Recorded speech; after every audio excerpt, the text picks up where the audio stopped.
Boa noite. Boa noite a todos, a todas. Quem puder falar um pouco como que está o som, eu agradeço. Se alguém puder digitar e falar aí como que está o som. Está bom o som?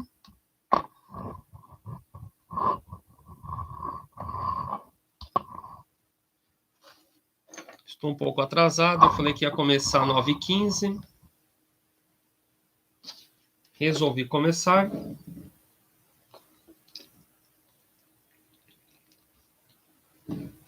Bom, ninguém está falando como é que está o som.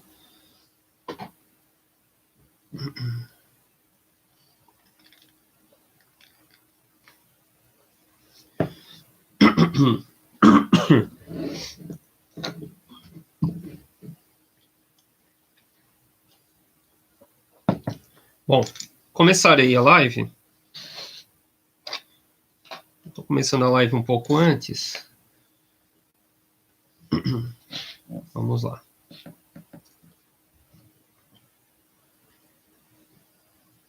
Esperar da 9h15. Faltam alguns minutinhos.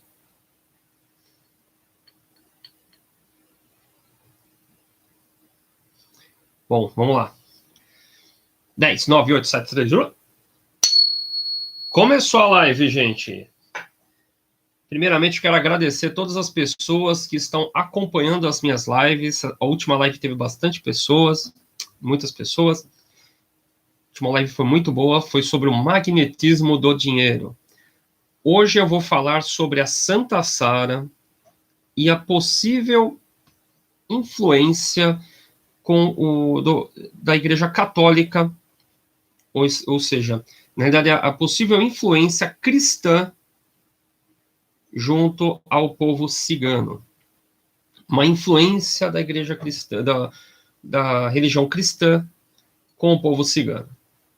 Então hoje eu vou falar o quê? Eu vou falar sobre a origem da igreja e da Bíblia, vou falar sobre a origem do povo cigano, a origem da Santa Sara, a influência da Santa Sara e desses ciganos na Umbanda.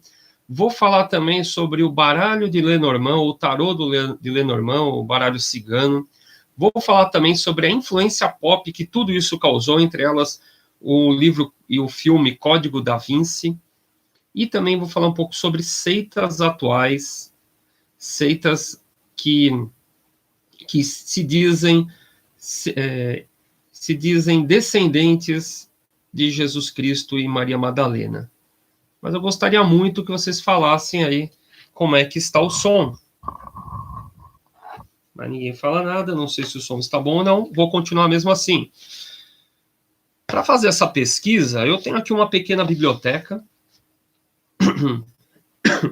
Eu tenho uma biblioteca aqui, eu tenho aqui atrás, em volta de mim tem muitos livros também.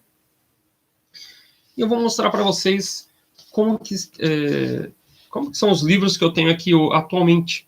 Alguns livros. O que acontece? Quando eu comecei a estudar o esoterismo, o ocultismo, as religiões, não havia internet. Como não havia internet, para eu saber de algo, eu tinha que pegar um ônibus, um metrô, andar, ir até o local onde estava tendo algum tipo de palestra. Isso foi, por muitos anos, aconteceu isso comigo, e eu sinto até uma certa saudade dessa época. Eu gosto de ir em palestras, toda semana eu vou em palestras, eu gosto do contato com as pessoas, conhecer pessoas pessoalmente, isso é importante para mim. Tanto é que toda sexta-feira, sempre que possível, eu estou na Sociedade Teosófica, ali no bairro da Liberdade. Próxima sexta-feira, se não estiver enganado, é uma palestra sobre numerologia. É importantíssimo, não sei se eu vou poder ir lá, porque eu tenho uma outra palestra no mesmo dia. Provavelmente eu não vou poder ir na Sociedade Teosófica, mas fica gravado, todas as palestras ficam, e eu vejo no YouTube depois. Mas é muito diferente de você ir pessoalmente na palestra, principalmente na Sociedade Teosófica, onde a plateia é feita de vários outros palestrantes, pessoas que deram palestras nas semanas anteriores, pessoas que vão dar palestras nas próximas semanas, pessoas que estudam há mais de 20 anos sobre esoterismo, ocultismo. Então, o que acontece? Tem a palestra e tem o café, né, o coffee break. O coffee break é tão importante quanto as palestras, porque você aprende muito no coffee break numa sociedade, num local como, por exemplo, a Sociedade Teosófica. Outros locais também tem palestras ou rituais que também o coffee break é realmente fantástico. Ele é como se fosse uma outra palestra. Então, como eu estava falando, no passado eu tinha que ir até determinados locais para poder ter acesso às palestras, e também, como não tinha internet, eu tinha que comprar livros e revistas. As revistas seriam como se fossem sites. Então, não se impressione pelo fato de serem revistas, não quer dizer que são ruins. São tão importantes quanto livros. Então, vou mostrar algumas aqui. Esse daqui, ó, Revista Mistério, Mistérios da Bíblia, Livro dos Mortos, né? Essa outra aqui, ó, Evangelho de Judas, editora Minuano. A Galileu Antiga, ó, o Julgamento de Judas.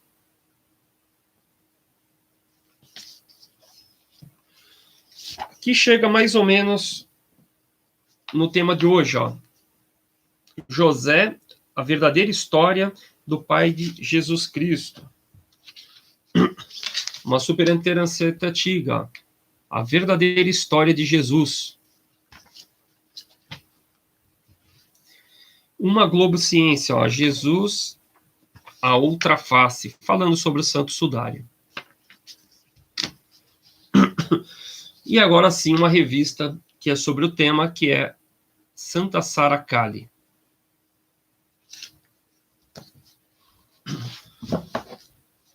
Quem for entrando, se puder falar sobre o som, eu agradeço, viu? Tô vendo que tem gente entrando aí. Se puder comentar como é que está o som. Ainda, como eu estava mexendo aqui na minha biblioteca, eu fui encontrando livros também, que são base para nosso tema de hoje. O Revelando o Código da Vinci, a verdade por trás do símbolo perdido, Os Mistérios do Código da Vinci,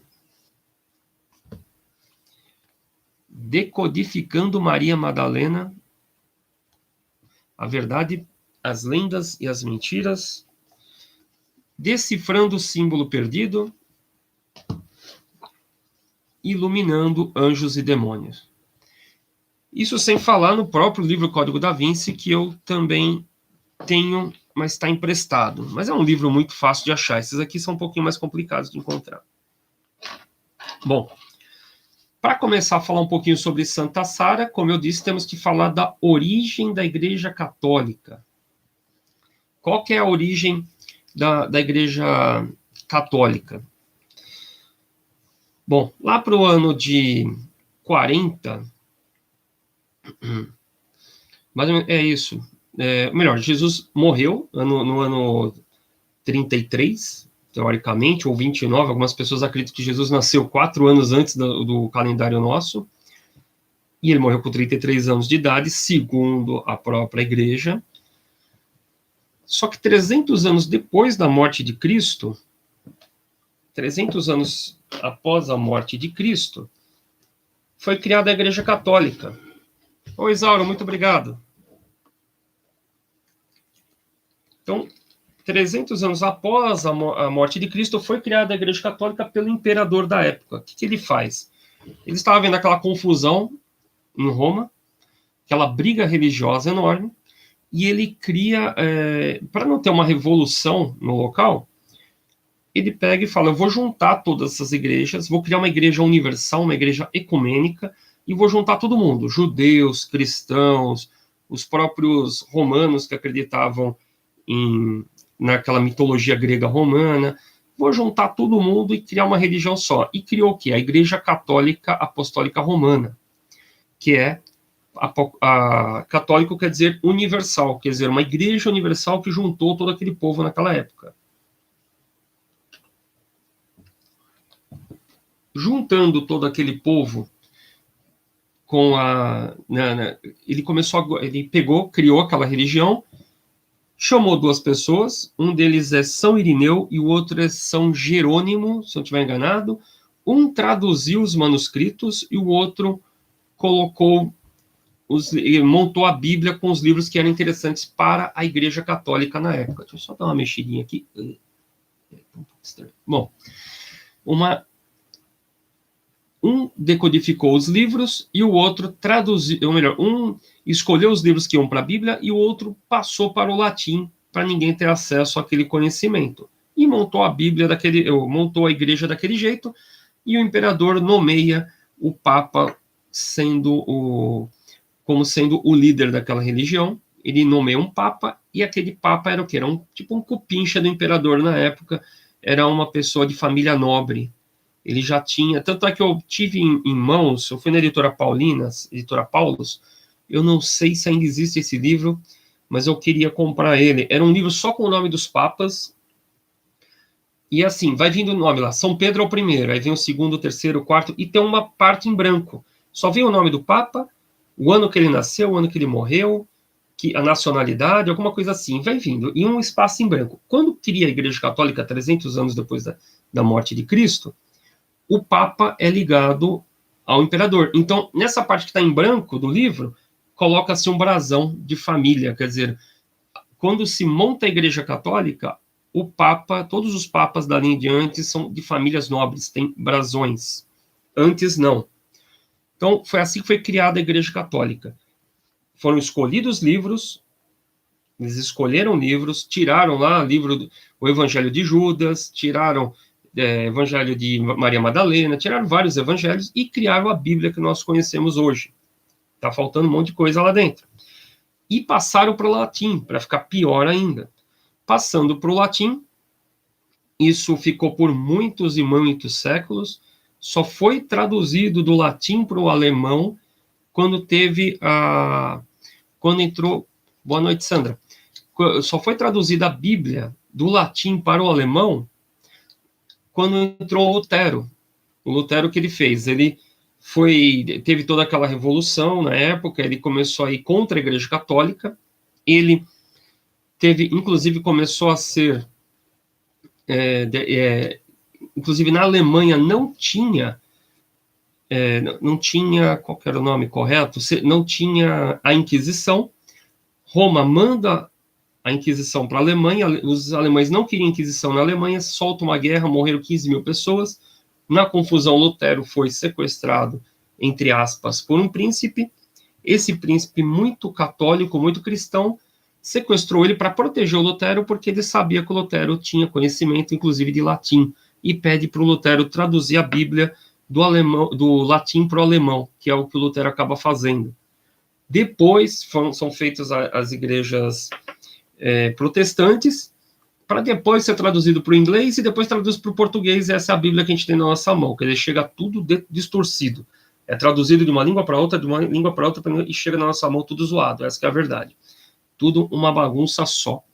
Bom, isso é a origem da Igreja Católica, isso é a origem da Bíblia. Por que eu estou falando tudo isso? Porque o que está na Bíblia pode estar faltando pedaços e ainda tem traduções erradas. Por exemplo, eu não vou falar aqui, não vou criar polêmica falando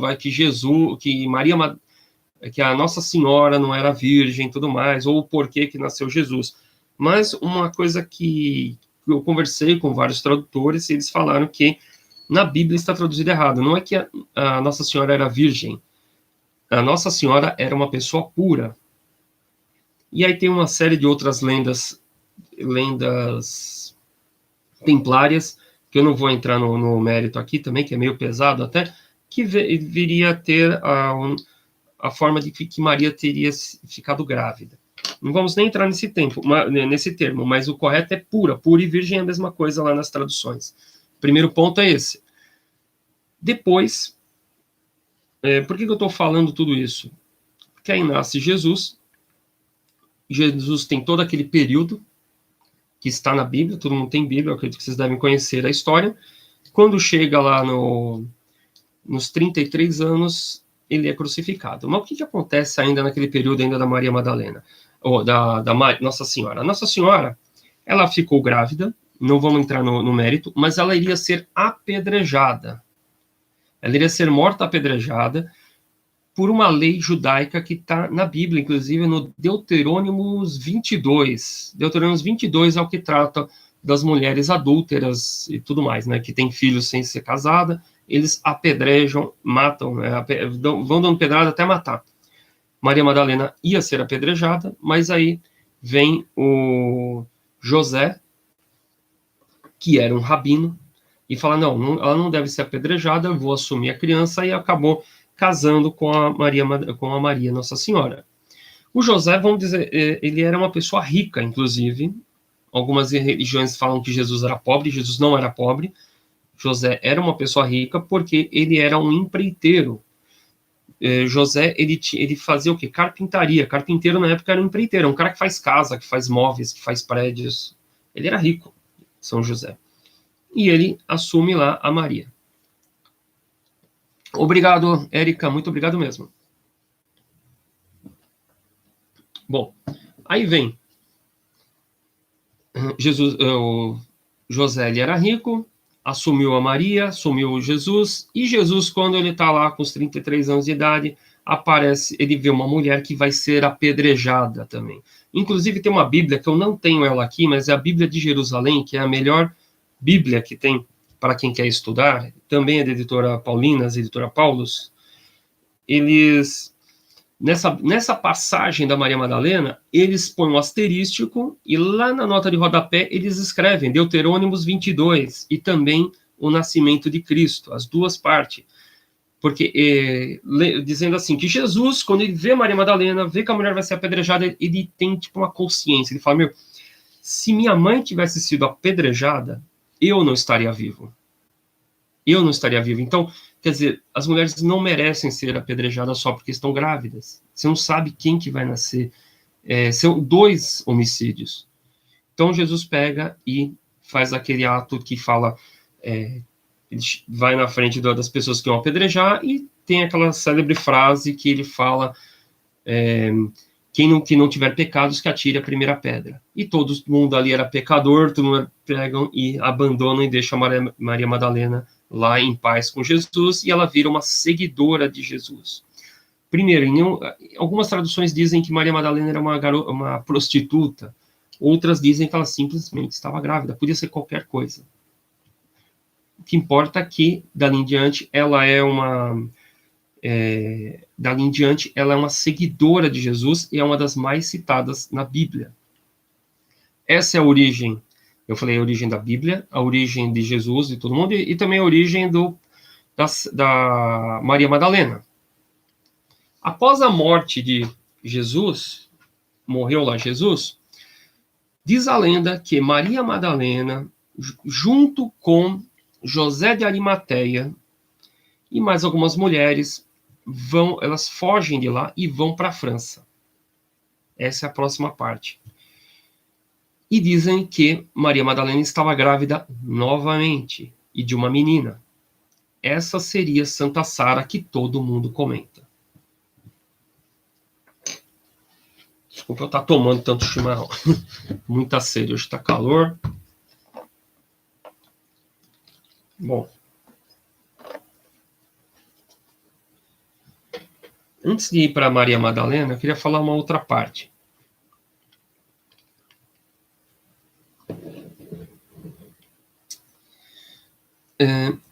Existe uma outra lenda budista que diz que Jesus, ele foi crucificado, tudo bem, mas essa lenda budista diz que, na realidade, ele foi amarrado como todo mundo, né, lá na época as pessoas eram amarradas, a diferença é que ele foi amarrado e pregado, e dizem que, na realidade, foi numa sexta-feira santa que ele foi crucificado.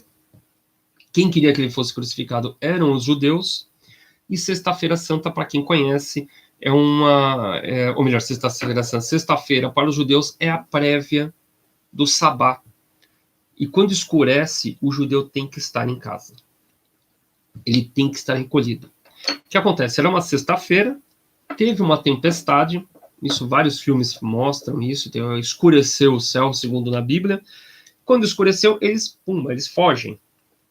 Por quê? Por causa do sabá. E o Pôncio Pilatos, segundo uma lenda budista, o Pôncio Pilatos era amigo, ele gostou, foi simpatizante de Jesus. Quando começou a escurecer, Jesus teria sido desamarrado, tirado da cruz e foi para a Índia. E morreu com 72 anos de idade. Eu não sei se isso é um número simbólico também. Então, Jesus foi para a Índia e morreu com 72 anos de idade. Isso é uma lenda. Não dá para comprovar isso, assim como tudo isso que eu estou falando aqui e tudo que está na Bíblia. Não dá para comprovar. Nós não estávamos lá. É tudo história contada de boca a ouvido, e em algum momento as pessoas começaram a escrever. Então, o que acontece é que existe essa lenda que Jesus morreu na Índia, com 70 anos de idade. Vamos voltando para Maria Madalena. Então, Maria Madalena, ela vai foge para a França, grávida, com a ajuda de José de Arimateia e algumas outras mulheres que eram a Maria Cleófas e Maria Salomé. Elas vão todas para a França, para uma parte da França, e depois ela viaja mais para o sul da França, já com alguns anos depois, já nasceu a criança, tudo. Ela vai a Maria Madalena, Marta e Lázaro e uma criança de 12 anos, uma menina egípcia, isso que é interessante, uma menina egípcia, chamada Sara. E eles vão para uma cidade, deixa eu até copiar aqui, eu anotei aqui, Saint-Maries-de-la-Mer, uma cidade que está no sul da França, onde todos os anos, entre o dia 23 e o dia 25, eles fazem uma festa na cidade, em homenagem a Santa Sara, que inclusive é uma santa, dentro da Igreja Católica, é uma santa que protege as crianças, protege a gravidez. Justamente, eu acho que porque a Maria Madalena estava fugindo para proteger a criança dela. E a própria filha dela acabou virando um símbolo da proteção da gravidez. Então, Santa Sara é a santa protetora da gravidez. Muito louco isso, né?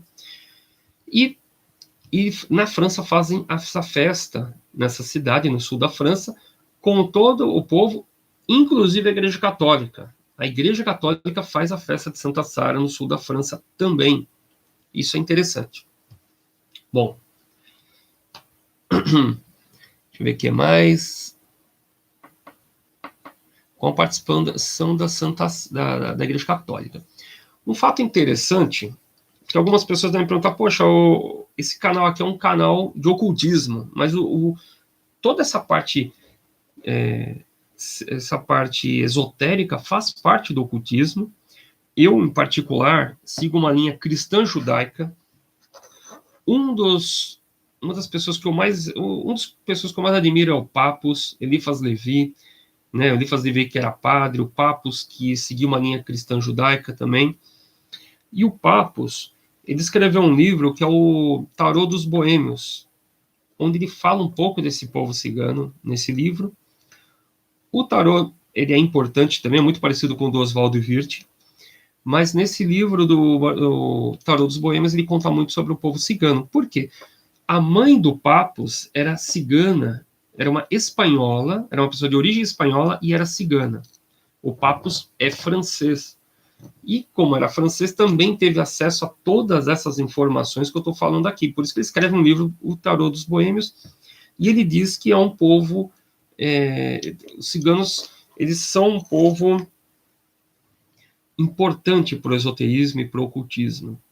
Os ciganos, eles têm uma certa tradição, eles têm um certo conhecimento. Para se ter uma ideia, fala um pouquinho da origem do povo cigano. Os ciganos, pra vocês verem como tem uma ligação muito forte com o judaísmo, inclusive. Porque os ciganos, eles mesmos dizem terem uma origem, também um pouco de lenda, mas eles mesmos se autodizem sendo os filhos de Caim. Apesar que todos nós somos filhos de Caim, né? Mas eles falam que eles são os filhos de Caim. Quer dizer, qual que é a história? Tinha Adão e Eva. Adão e Eva teve o filho Abel e Caim, e o Caim foi lá e matou Abel. sobrou Caim. Depois teve o filho Sete também. Né? Adão e Eva teve o filho Sete. Isso tudo são lendas, são sim, é simbolismo. Essa parte toda que eu estou falando é simbólico. E os ciganos dizem serem os filhos de Caim. Uma outra turma diz que os ciganos eles tiveram origens junto com os magos caldeus, lá daquela região da Síria. E outros falam que isso teria mais sentido, que os ciganos são de origem de uma tribo judaica que fugiu do Egito. Aí sim tem essa origem da Santa Sara, com José de Arimateia e tudo mais, ali na França. E uma outra lenda, todas essas lendas, na realidade, podem ser verdades. Todas elas não se contradizem. A última lenda que eu fiquei sabendo é que os ciganos foram quem eles roubaram os pregos da cruz de Jesus e por isso eles foram amaldiçoados a serem um povo errante, ou seja, um povo sem país. O curioso é que os ciganos, eles são tão parecidos com os judeus que os ciganos, eles não têm país, eles não têm país, eles são nômades. E os judeus também não têm, eles não têm nenhum país, eles só tiveram um país agora, né, agora que eu estou falando, sei lá, uns menos de 50 anos, que é Israel, que foi criado por os Estados Unidos, que foi lá e criou um país para os judeus lá naquela região que está sempre em guerra. Mas os judeus também não, eles não tinham país. Eles são muito parecidos com os ciganos, se vocês forem ver essa comparação desses povos. Bom, já estamos a 26 minutos. Eu falei para o pessoal que ia durar 20 minutos a live, mas eu vou até o final naquilo que eu disse. Então, hoje eu já falei sobre a origem da igreja e da Bíblia, falei sobre a origem dos povos ciganos, a origem de Santa Sara, a influência na Umbanda. A Umbanda, ela pegou uma coisa que eu não falei ainda, né, a parte da influência na Umbanda. A Umbanda, ela só tem 110 anos, e ela pegou a influência de várias outras religiões. Obviamente, ela pegou também a influência do povo cigano. Mas dentro da Umbanda, você tem referências das religiões afro, da religião católica, você tem influências de várias outras. Se você pegar o Rubens Saraceno, então, aí você vai pegar um monte de influências, até de templários. Né? Ele usava tudo, o Rubens Saraceno. Mas ela pegou a influência da Igreja Católica, de ciganos, de templários, de vários tipos de magia, e claro, né, como eu falei, dos próprios ciganos, eles pegam essa influência e colocam dentro da religião. A Umbanda ela é muito forte em acessar egrégoras. Tudo aquilo que eles têm ali, eles vão acessando várias egrégoras e vão juntando todas elas. E eles acessaram uma egrégora de ciganos e colocaram junto com a religião deles. Bom, vamos agora sobre o baralho de Lenormand. Tudo isso, assim, eu estou vendo várias perguntas que fizeram para mim e estou colocando aqui na live. Lenormand, ou melhor, Maria-Anne Adelaide Lenormand, é uma francesa também, quer dizer, ela deve ter pego influência dos ciganos que foram para lá, mas ela mesma, ela não era uma cigana, ela era uma vidente que estava no sul, também lá na França. Viveu entre 1772 e 1843, criou o baralho de Lenormand, né, o baralho dela. Bom dizer que todos os ocultistas, todos criam seu próprio tarô, seu próprio baralho. Então você tem o tarô do Papus, do Eliphas Levi, de Stanislas Guaitá, do Oswaldo Wirth, e é claro, Lenormand criou também o baralho dela lá, o tarô dela, que é o tarô de Lenormand, ou tarô cigano. É composto de 36 lâminas, quer dizer, já ficou diferente de todos os outros tarôs que nós vimos. Tem 36 lâminas, algo bem particular dela. Ela não era cigana, ela ficou famosa porque ela era vidente de várias pessoas da época, várias pessoas ricas. E nessa de ser vidente, ela era astróloga, tudo, ela ela previu a ascensão e a queda do Napoleão Bonaparte, que inclusive se consultava com ela também. Fez tudo isso daí. E ela era astróloga, ocultista, devia fazer parte de algumas organizações. A França é o berço de várias escolas iniciáticas, provavelmente devia fazer parte de alguma escola iniciática também. E o que acontece? Como estava aquele monte de cigano na França, ela tem a influência dos ciganos e também influencia os ciganos. Atualmente, o baralho Lenormand, ou Petit Lenormand, existem dois tipos. Um que é mais popular, que vende, inclusive aqui no Brasil, tem um local que vende por R$20, R$10, R$20 um baralho desses, essas lojas de Umbanda. E tem um que é bem mais elaborado, bem mais bonitão, tudo, é bem com imagens bem nítidas, que é o original de Lenormand, que é feito na França. Não tem, você vai ter que importar ele, e dizem que é muito, muito, muito mais caro. Bom, então, essa é a influência de Lenormand e o baralho cigano. Tivemos ainda, né, o que acontece? Tem uma colinha aqui que eu queria ver o nome de uma pessoa. Como é que essa história toda vem à tona? Porque ninguém mais falava disso. Em 1993, sai um livro de uma mulher chamada Margaret Starbird. Margaret, eu não sei se é Starbird, né? Eu acho que o correto seria Starbird. Então, Margaret Starbird, ela escreveu um livro chamado A Mulher com o Jarro de Alabastro. De alabastro, isso. Maria Madalena, e o subtítulo seria Maria Madalena e o Santo Graal. É ela que começa a contar as histórias, as lendas que estavam lá na Europa, dizendo que Maria Madalena tinha tido um caso lá com Jesus, e por isso, e disso nasceu a Santa Sara. Foi essa mulher, Margaret Starbird, é a primeira que começa a escrever sobre o tema. Muito tempo depois, sai o Código da Vinci, do Dan Brown, que conta essa mesma história. Essa é a parte pop. O Dan Brown, ele pega essa história da Margaret Starbird e transforma num romance. E teve todo aquele sucesso, né, que gerou o livro, do livro gerou filmes, e teve um baita sucesso na época, por causa que era algo que realmente, como é que eu vou dizer, era algo que chama a atenção da população, né? Você fala, pô, Jesus teve uma filha, né? Você fica assustado. E ainda com documentos históricos e com tantas lendas ou histórias por trás, é claro que tinha que fazer sucesso. Foi uma grande jogada de marketing do Dan Brown, que ficou milionário com essa história. A Margaret Starbird, ela escreveu pelo menos 7 livros sobre o tema. Esse não foi o primeiro. Bom, e do Dan Brown, para encerrar aqui a live, existem, eu não vou falar o nome da organização, mas existe uma organização no Brasil. Por que eu não vou falar o nome da organização? Porque eu não quero arrumar briga com ninguém. Se eles mesmos não falam isso em público, eu não vou falar, né? Deve ter algum motivo porque eles não falam, mas eu vou falar, eu não vou falar o nome da organização. Mas tem uma organização famosa no Brasil que diz eles serem descendentes direto de Maria Madalena e Jesus.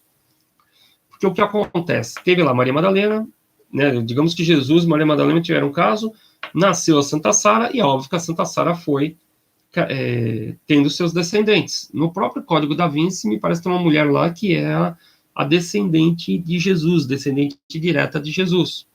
E aqui no Brasil tem uma organização que diz que eles também, os líderes, dizem que são descendentes diretos de Jesus. Isso quer dizer o quê? Tem seitas, organizações que dizem, e pode ser verdade, pode ser mentira, que eu não tem como eu saber e nem provar se são ou não descendentes de Jesus. Na verdade, todos nós, depois da miscigenação, se fizer a seguinte conta, a seguinte conta, que de trás para frente, né, por exemplo, eu tenho um pai, meu pai e minha mãe. Meu pai e minha mãe Minha mãe tem um pai e a mãe dela, e meu pai tem o pai e a mãe dele. E aqui e a gente vai fazer uma árvore genealógica para cima, vocês vão ver que vocês têm milhares e milhares, e vocês vão chegar em milhares de descendentes. Numa conta invertida, vocês vão descobrir que no passado tinham bem menos pessoas do que hoje. Se você faz vendo essa conta, provavelmente todos nós fazemos parte da mesma família.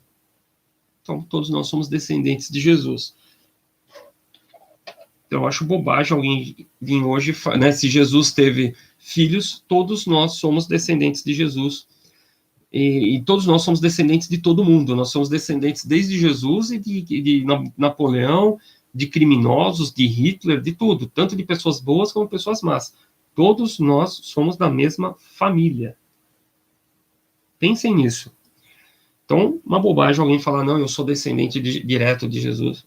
Estranho, no mínimo estranho. Se vocês fizerem a árvore genealógica de vocês, provavelmente vão chegar nesse período aí também. Bom, eu queria saber se vocês têm alguma dúvida, porque eu já estou há 36 minutos. Se alguém tiver alguma dúvida, joga aqui do lado e eu comento, eu falo. Se quiserem que eu faça uma outra live no futuro. Tem pouquíssimas pessoas hoje aqui, não sei porquê. O tema parece que não chama muita atenção. A da semana passada tinha mais gente, né? Era sobre dinheiro, prosperidade, e todo mundo vem atrás, né? Agora vai falar de filosofia, de Deus, Jesus, aí fica complicado. Bom, a Isaura, muito obrigado, Isaura, por estar presente. Sandra Scabio, muito obrigado, Sandra, por estar presente. Érica Mussurama, te achei, Érica da BRBPO, Cal. Olha, Érica. Muito obrigado, Érica. Vamos seguir nos canais. Muito obrigado, Érica, por me seguir. Muito obrigado mesmo. E Luana Alitolipe, boa noite. Boa noite, Luana. Muito obrigado a todas as pessoas que participaram da live. Essa live aqui vai ser menor, infelizmente, por falta de participação das pessoas. Se gostarem, dê um joinha. Se acharem que vai ajudar alguém em alguma pesquisa, por favor, passa esse trabalho para frente, né? Compartilhe esse trabalho. E ver as outras lives minhas que estão aí. Se tiver algum tema que vocês gostariam que eu falasse aqui no YouTube, fazendo lives ou mesmo vídeos gravados, editados, coloca aí, aqui embaixo, o tema que você gostaria que eu desenvolvesse e também o tema o que vocês acharam dessa live. Bom, é isso aí. É isso aí. Agradeço a todos, desejo muita saúde, amor e prosperidade a todos, que Deus ilumine a todos. Vamos lá, estou encerrando a live.